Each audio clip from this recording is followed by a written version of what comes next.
Mick, thanks for coming on. And we're going to be talking a bit more later on in the show about the legals behind the Stormy Daniels hush money trial.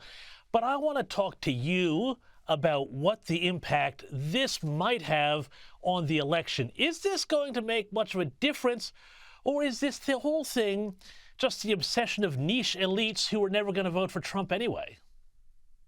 It's a little of both, James. Keep in mind, there's not that many persuadable voters left in this country anyway. Between Joe Biden and Donald Trump, you're dealing with two of the most well-known politicians of this century, for sure.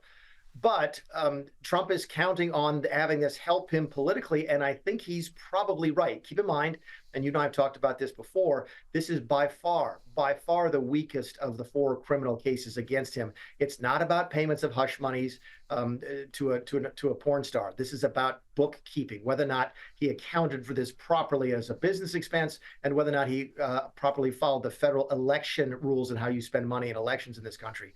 And if I just put half the audience to sleep, we also put about half the country to the audience to sleep. Polling has shown that an overwhelming majority of Americans just don't understand what the Trump supposedly did wrong here that merits a criminal investigation. So all of those things tend to work in his advantage as he tries to make himself out to be a victim, which he's done very successfully now for the past year and a half.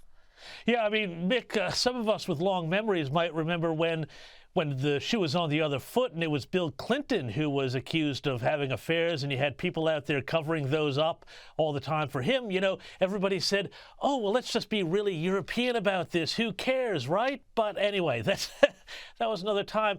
But, you know, just on the polls, though, we've had another poll conducted by the New York Times, which shows that on a far more serious matter than Stormy Daniels, 64% of Americans approve of how President Trump handled the economy, and 63% of them disapprove of how Biden is handling the economy.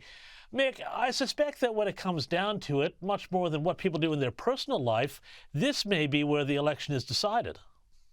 It absolutely is. In fact, it's an interesting analog to a race you mentioned that I hadn't really thought about in a long time, which is the Bill Clinton. When he left office famously popular.